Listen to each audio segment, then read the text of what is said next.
Hello and welcome back to my channel, which is all about helping women over 50 look and feel stylish and confident. Today I wanted to talk about colour because it's a topic which comes up a lot. I know it's something that most of my readers and subscribers are really interested in, and it's also something which can cause a lot of confusion. I've talked about this before. A lot of my clients come to me when they've had 2, sometimes even 3 different lots of colour analysis and they're still confused. And if you've watched any of my previous videos, you'll know that I don't really believe in the seasonal approach to colour analysis, and I will link a video which will explain why that is.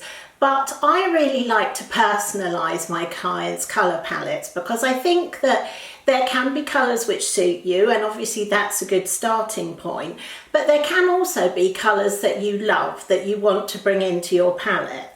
And I think also what I wanted to do today is perhaps try and show you how you can work out which colours might look better on you.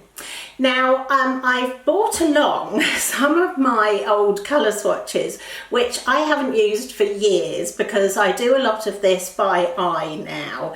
And I tend to, when I'm putting a colour palette together for somebody, pick and choose individual colours for them.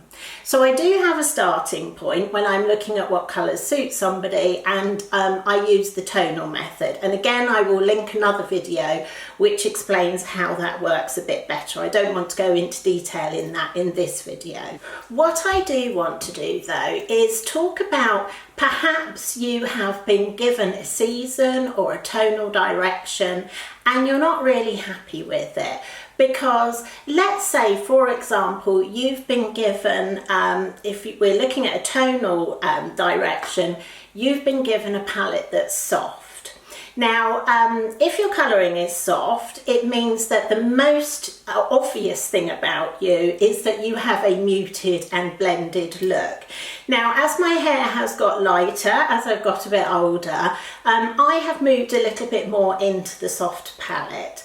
But when I was younger, in my 30s, my hair was very dark, and because I have got quite dark eyes and dark eyebrows, I sat in the deep palette. So now I find some of those soft colours perhaps not strong enough for me, and I do think that I can get away with some deeper colours. So I've kind of mixed up a couple of palettes for myself using soft warm colours because I do have a warm skin tone, and bringing in some of those deeper colours. But also because I love colour, I also like to bring in a few brighter colours as well. So I'll mix in some of the warmer, brighter colours as well.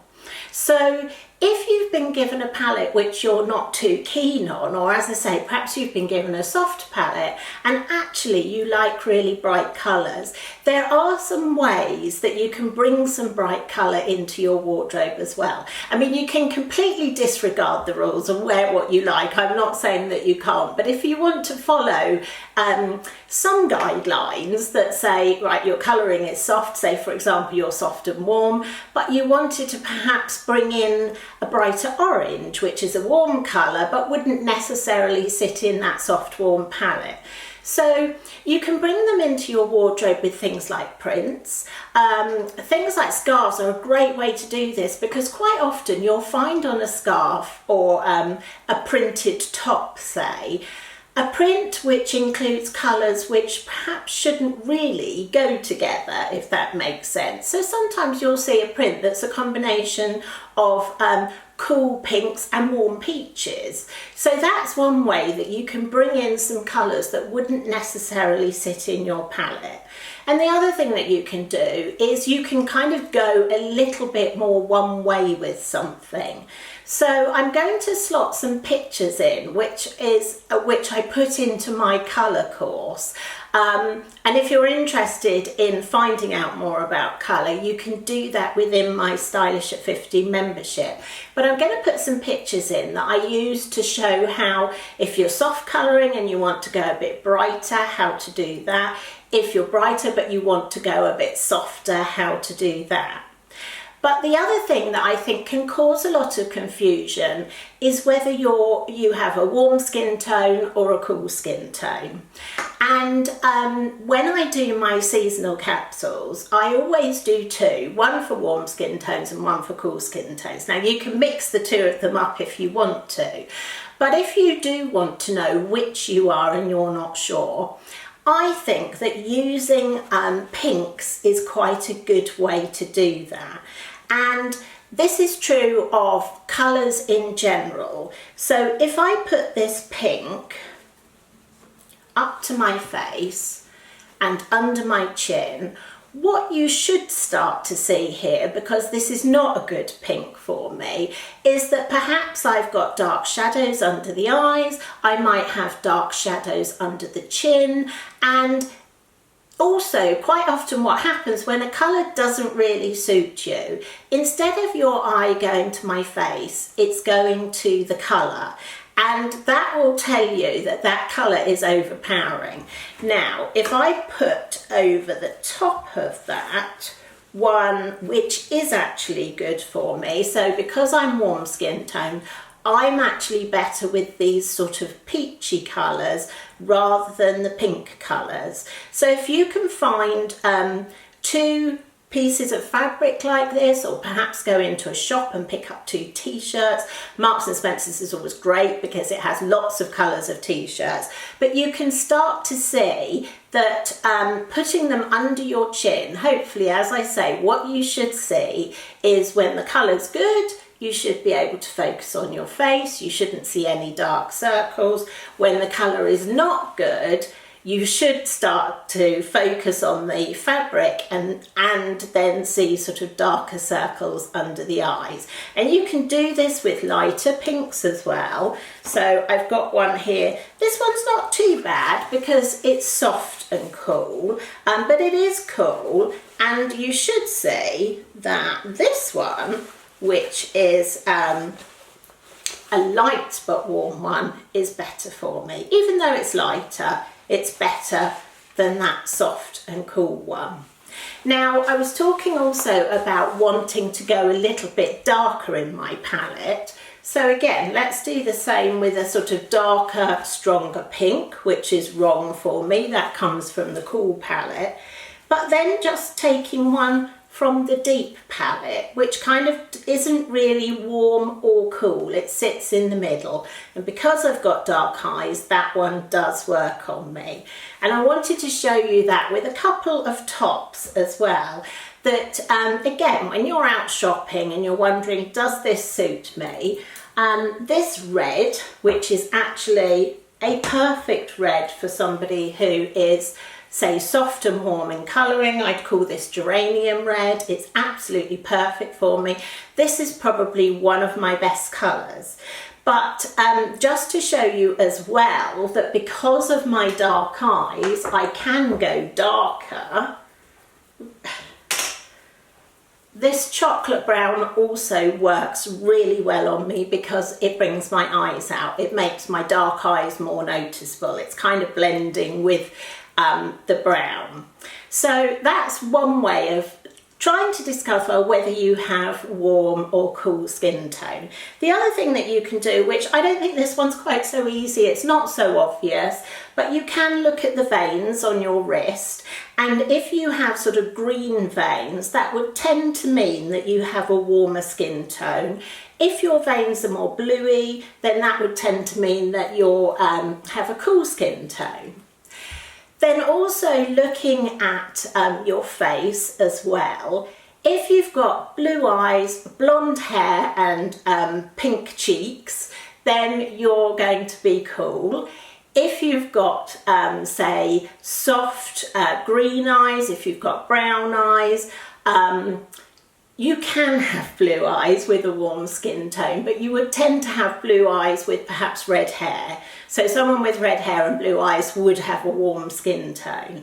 But if you've got green eyes or brown eyes and your cheeks are more peachy coloured than pink, then you're going to be warm skin toned. So I hope that's explained that a little bit better.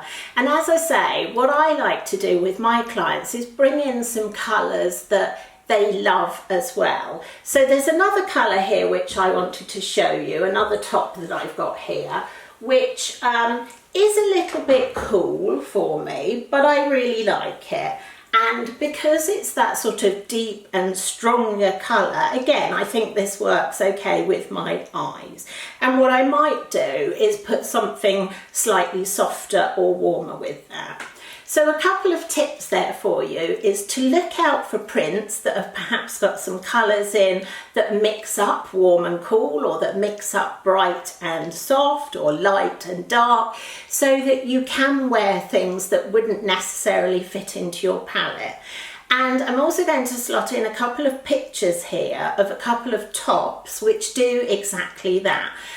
The first one is, in fact, they're both from Boden, but they both have colours in which are warm and cool. So there's a zigzag printed top, and you can see it's got some of the great colours of this season, but it's got yellows in it, and it mixes blues as well. And there's another one which is a little knitted top which has got lots of bright colours in it that are mixed up as well. So have a look at prints, have a look at scarves. They are a great way to do it. It's really easy and quite inexpensive to bring some different colours into your wardrobe with a scarf. Now if you do that and you want to wear a print that's mixed up in colours, it's a good idea to pair that with one of your neutrals. And by a neutral, I mean things like navies, greys, beiges, creams, biscuits, those kind of colours which you can put any other colour with. Or the other thing that you can do is take a print. So let's say we had a print which mixed up lots of these pink colours. You could then pair that with one of the colours. So perhaps if this was in a top, you might decide to pair it with a pair of pink chinos, or you might go for the darker red trousers or skirt. So rather than adding a completely different colour to it, it's quite a good idea to pick out one of the colours from the print and use that to pair with the item that is printed. So I hope that's been helpful for you. If you have any colours, if you have any questions on colour, there is a section on my website about it, which I will leave a link to. I do online virtual colour analysis, so if you're interested in that, there is a piece about that as well. I am going to write a blog post as well. If I get that done before the video's up, I will link that on the video. But otherwise, you will find it on mariasadler.com/blog, and you'll find the posts under there. So as I say, if you have any questions, please do leave them in the comments section, and I'll come back to you. If you like this video, please do give it a thumbs up. And if you haven't already subscribed to my channel, then I would love it if you did that as well. If you click the little bell, you'll get notified when I release a new video. So thanks very much for watching, and I look forward to seeing you again soon. Bye for now.